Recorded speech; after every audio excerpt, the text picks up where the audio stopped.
저도 실행해 보니까 지금 이렇게 사용할 수가 있는데요. 여러분들도 지금 바로 테스트해 보시길 바라겠습니다. 안녕하세요, 포표입니다. GPT-O1 프리뷰 모델과 GPT-O1 미니가 오늘 발표되었습니다. 그런데 제가 가지고 있는 GPT 유료 계정 2개 중에서 한 개만 아직 되더라고요. 아직 다른 하나는 액세스가 되지 않았습니다. 오늘 발표가 되었기 때문에 어설픈 데모보다는 오픈 AI에서 발표한 데모 비디오들이 있는데요. 이 비디오들을 이렇게 하나하나 나눠서 올려놨더라고요. 그래서 이걸 한데 모아가지고 이 영상 한 번만 여러분들께서 보시면 O1 프리뷰와 O1 미니라는 모델로서 어떤 것들을 할 수 있는지 알 수 있도록 한글 자막과 함께 제공을 하도록 하겠습니다. 이 영상은 이런 분들이 보시면 좋은데요. 아직 GPT를 유료 결제 안 하신 분들, 혹은 유료 결제했지만 아직 사용이 안 되는 분들, O1 프리뷰 모델이 아직 사용이 안 되는 분들, 혹은 확인해보니까 사용이 되는데 어떻게 사용을 해야 될지 정확히 잘 감이 안 오는 분들, 그쵸? 이런 분들이 이 영상을 보시면 좋을 것 같고요. 기존에는 질문하면 바로 답변했지만 이제는 질문하면 한 번 더 추론하는 과정을 통해서 복잡한 프로세스를 출력할 수 있는 GPT-O1 프리뷰 모델, 어떠한 것들이 가능한지 보도록 하겠습니다. 시작하기에 앞서서 10월 4일 저희가 서울 AT센터에서 컨퍼런스를 합니다. 단 하루 만에 여러분들께서 AI 전문가로 거듭날 수 있는 많은 인사이트를 얻으실 수가 있고요. 그날 오셔서 GPT-O1 프리뷰와 O1 미니 모델에 대해서도 많은 분들과 대화하셨으면 좋겠습니다. 그럼 시작합니다. Alright, so the example I'm going to show is writing a code for visualization. So I sometimes teach a class on transformers, which is a technology behind models like ChatGPT. And when you give a sentence to ChatGPT, it has to understand the relationship between the words and so on. So it's a sequence of words and you just have to model that.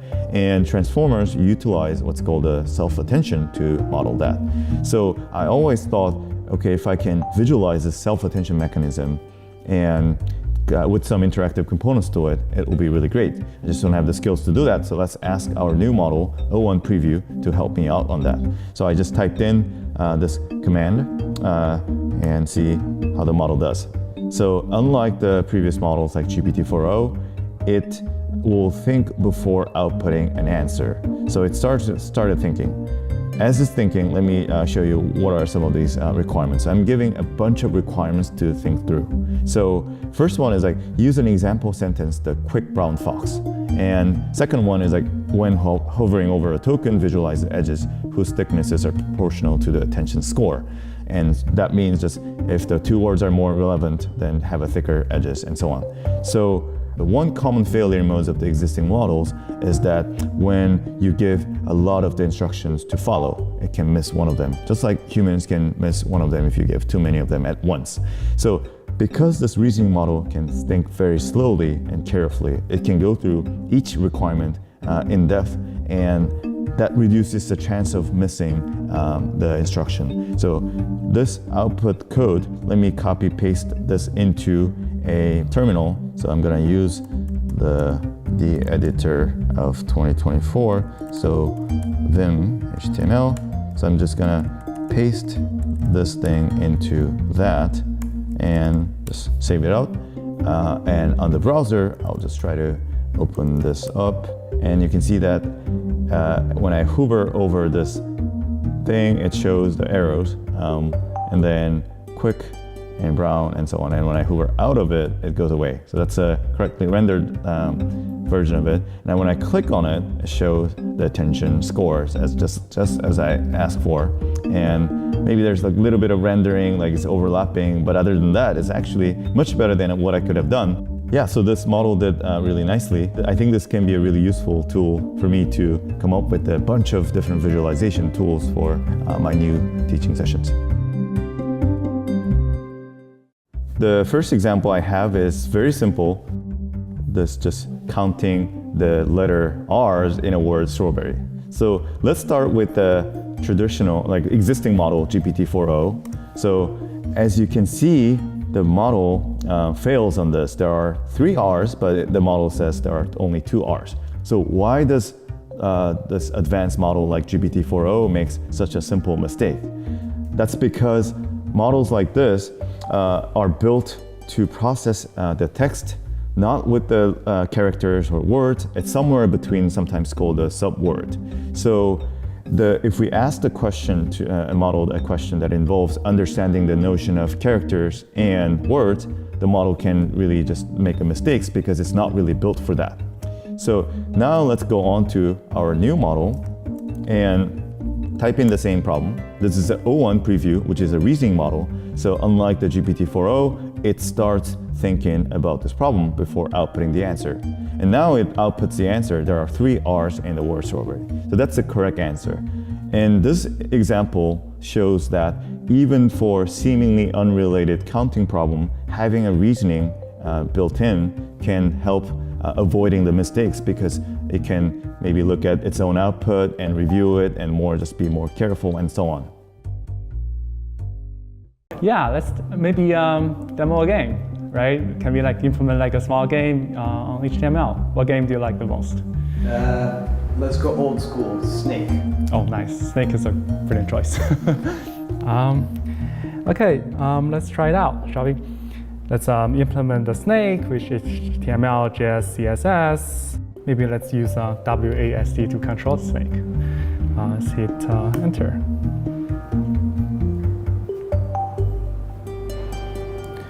All right, so wow, the model gives us a really long implementation of the snake game. Let's see how it goes. Can you describe to me what it's doing? So it basically thinks through how we design the game, how to design the canvas, how to design the grid, and how to implement the different logic of this snake game. Let's copy the code, and let's put in HTML, and let's see what's this snake game. Okay, we have a snake game. It says press spacebar to start or restart, use WASD to control. Okay, we have this little green snake, and it tries to eat this red apple, I assume.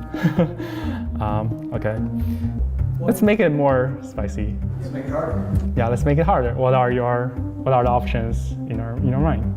Can you put in some obstacles? Oh, that's a brilliant choice, right? The snake game should have some obstacles. Do you have any design choice you want to make in the obstacles? Maybe make the obstacles the letters AI. Oh, that's nice. Let's see.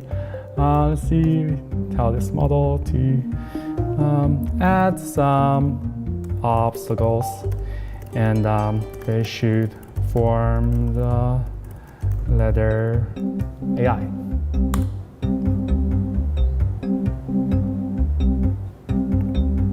Right, now the model is thinking, and it returns us a new implementation that tries to further implement AI into the grid. All right, and then after outputting the code, it also gives us some a description of what are the changes or the enhancements, and but let's see whether the code works.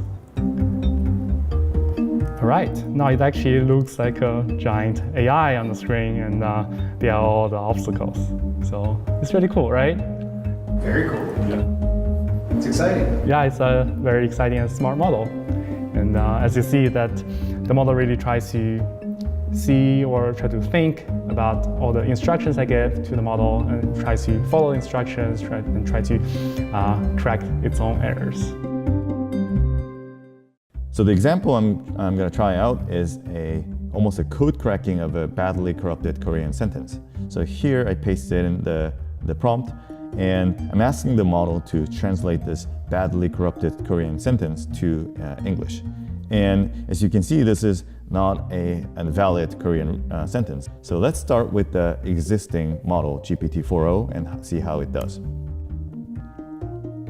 The model is just not able to understand this text, which is a valid response because this is not a valid language. So what's happening here? So Korean is an interesting language in that when we form a character, we can combine vowels and consonants, sometimes put the consonant at the bottom, and so on. One way to corrupt this character is to add in some extra unnecessary consonants to it, And that combination is so unnatural to native speakers, so they can just, when they see it, just automatically undo that change and understand the text. So this is character level corruption. We can do that at the phrase level, we can also do that at the sound level, and so on. People have come up with various methods like this, and I found them really interesting, so I adopted a few of them to create this example. So if you understand Korean, this part that I'm highlighting now, you can read it off as a 지구상 어떤 번역기도 읽을 수 없지만 한국인들은 and so on. I'm not going to read off the whole thing, but this is the idea. Koreans can read it, but the models find it so difficult to understand. So now let's go on to our new model, O1 preview, and see if reasoning can help solve this problem. So I typed in the same thing.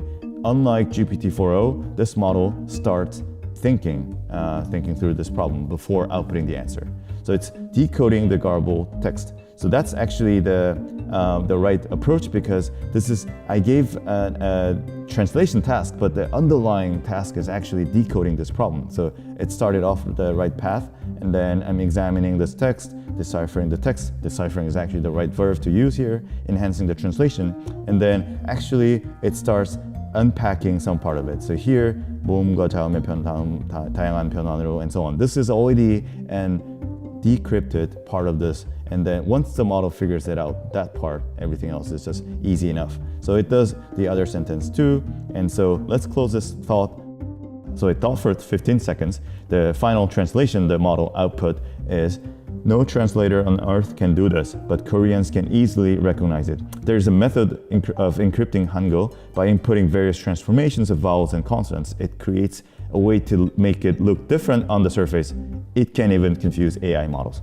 I think this is a perfect translation of the sentence. So this illustrates how general purpose reasoning models like O1 preview can help seemingly unrelated questions like this, which is almost like a code cracking. So I hope this illustrates how reasoning can be a powerful tool for solving your problems.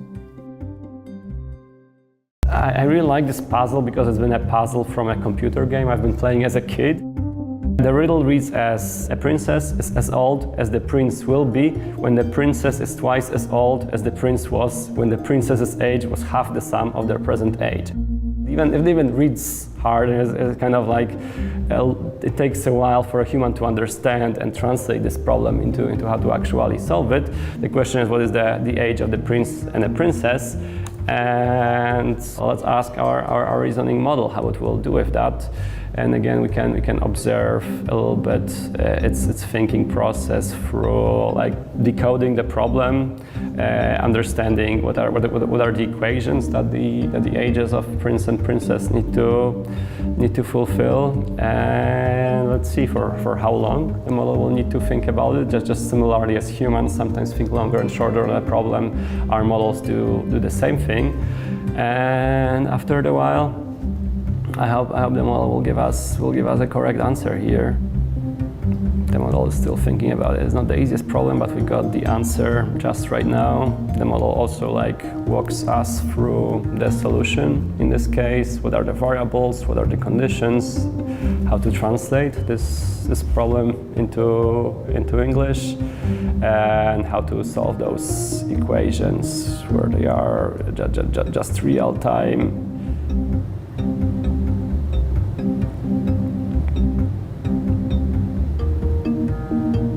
Together we even got a message about verification, and we got the answer where the prince's age is 6 times k for any natural number k, and the princess's age is 8 times k, that natural age, which also is the correct solution for the problem in that game.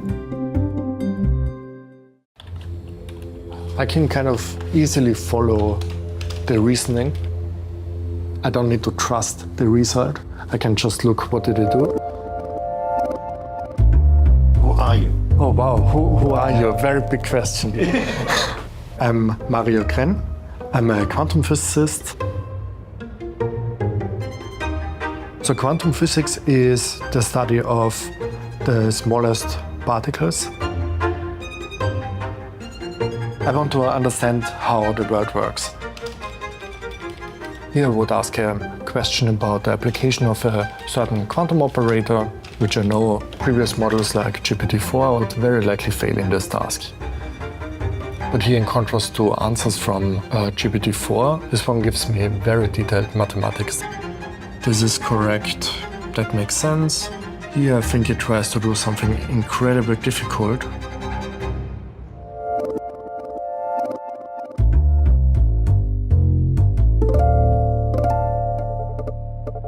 The really interesting thing is, how does the world work? But if you know how the world works, it helps you potentially to build new technologies. So one of my favorite puzzles that I would do when I was a little kid is called a nonogram, where you're given an empty grid and then some numerical clues that tell you which squares in the grid you have to fill in. And I thought we could have the model play a little game where it first generates a puzzle to solve, then we ask another instance of the model to try to solve the problem that it generated. So yeah, I'll ask it, generate, say, a 5x5 nonogram where the final answer is the letter M. We'll see what it comes up with.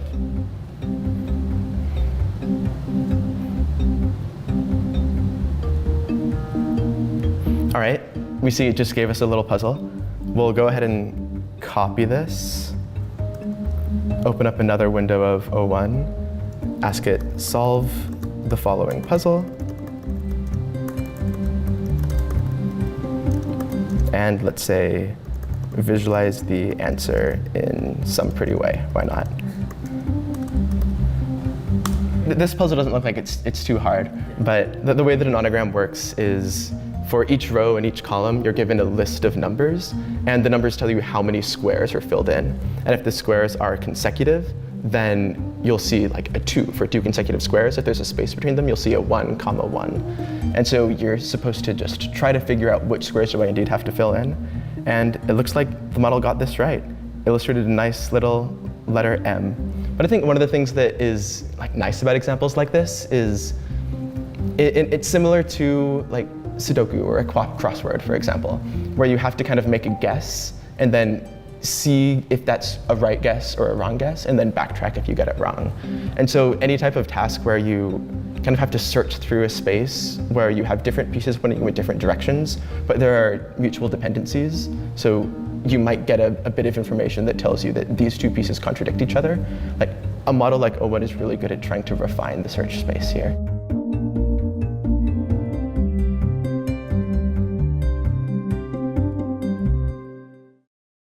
The first of the problem I would like to show is an interesting like common sense reasoning thing that all the previous type of large language models didn't do that great, which is about physics and about physical objects and their relationships. The problem reads, assuming the laws of physics on Earth, a small strawberry is put in a normal cup and the cup is placed upside down on a table.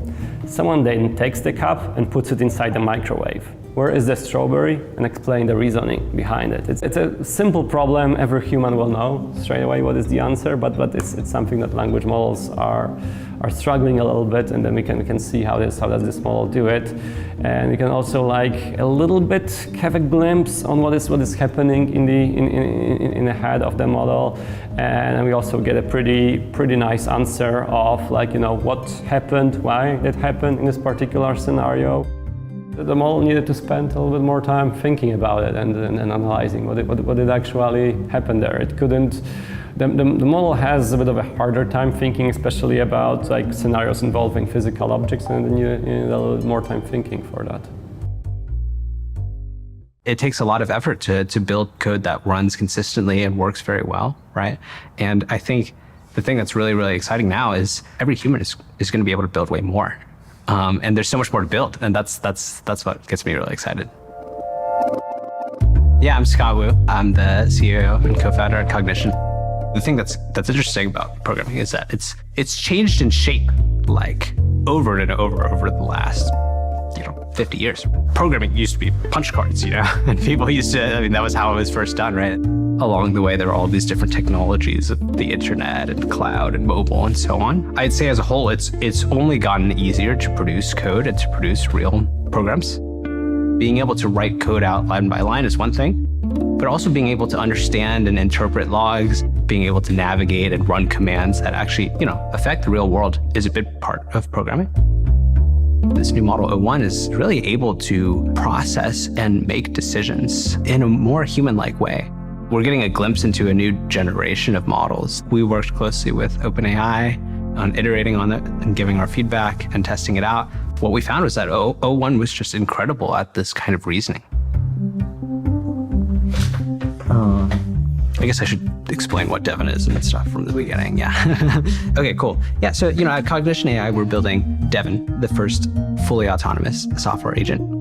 And, what that means is that Devin is able to go and build tasks from scratch and is able to work on problems the same way that a software engineer would. And so here, actually, I asked Devin, to analyze the sentiment of this tweet, to use a few different ML services out there, to run those out of the box and break down this particular piece of text and understand what the sentiment is. And so first, Devin will make a plan of how it plans to approach this problem. Yeah, and so here, it had some trouble fetching it from the browser, and so then instead it decided to go and go through the API and fetch the tweet that way, right? And all of these little decisions, things like that happen all the time. You can really see here how much this human-like reasoning makes a difference. Finally, it's able to get this all the way through. It says the predominant emotion of this tweet is happiness. The soul of programming has always been the ability to take your ideas and turn them into reality. And now you can be able to do that much faster and cleaner than ever before. I want to show an example of a coding prompt that O1 Preview is able to do, but previous models might struggle with. And the coding prompt is to write the code for a very simple video game called Squirrel Finder. And the reason O1 Preview is better at doing prompts like this is when it wants to write a piece of code, it thinks before giving the final answer. So it can use the thinking process to plan out the structure of the code, make sure it fits the constraints. So let's try pasting this in. And to give a brief overview of the prompt, the game Squirrel Finder basically has a koala that you can move using the arrow keys. Strawberries spawn every second and they bounce around, and you want to avoid the strawberries. After 3 seconds, a squirrel icon comes up, and you want to find the squirrel to win. And there are a few other instructions like putting OpenAI in the game screen and displaying instructions before the game starts, etc. So first you can see that the model thought for 21 seconds before giving the final answer. And you can see that during its thinking process, it is gathering details on the game's layout, mapping out the instructions, setting up the screen, etc. And so here's the code that it gave. And I will paste it into a window and we'll see if it works. So you see there's instructions, and let's try to play the game. Oh, the squirrel came very quickly. But, oops, this time I was hit by a strawberry. Let's try again. You can see that the strawberries are appearing, and let's see if I can win by finding the squirrel. Looks like I won.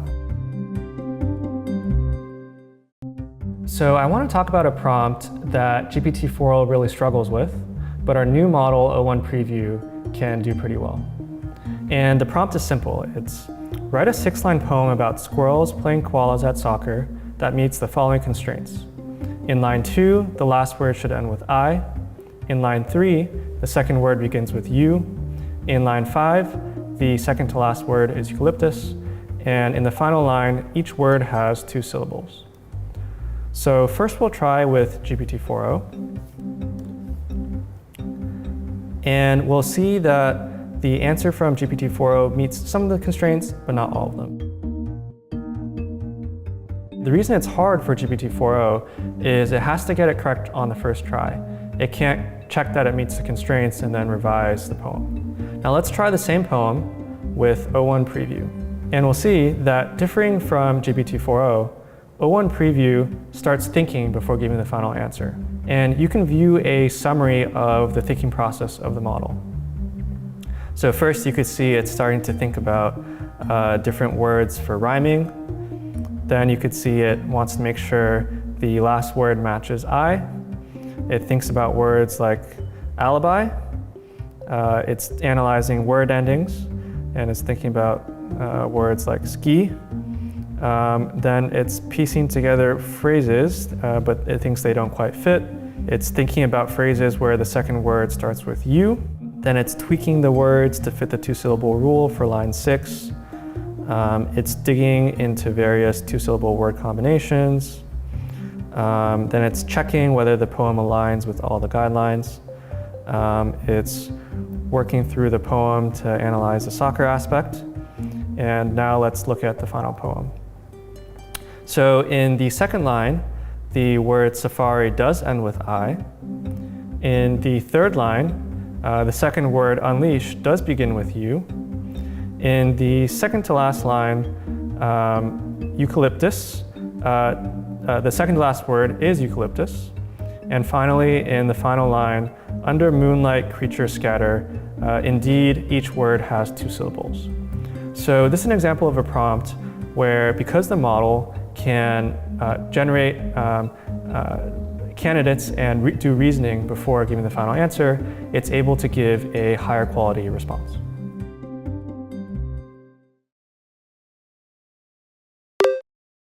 어떠셨나요, 여러분? 오늘 이 영상을 통해서 GPT O1 프리뷰와 O1 미니 모델에 대해서 오픈AI에서 발표한 데모를 보셨습니다. 오늘 발표된 거라서 이제 더 많은 테스트를 좀 저도 해보고 다음 버전에서는 실제로 어떤 부분에 제가 활용할 수 있는지 그런 가닥이 잡히면 또 그런 영상으로 돌아오도록 하겠습니다. 이 영상을 통해서 저희 AI 코리아 커뮤니티를 처음 알게 되신 분들이 있다면 구독 안 하셨으면 구독하시고 앞으로도 오늘처럼 최신 정보 접하시길 바라겠고요.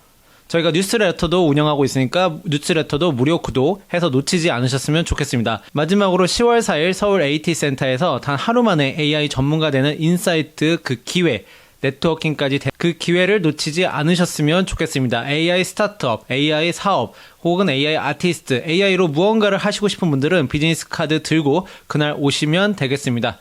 행사장에서 뵙도록 하겠습니다. 오늘도 영상 시청해주셔서 감사합니다.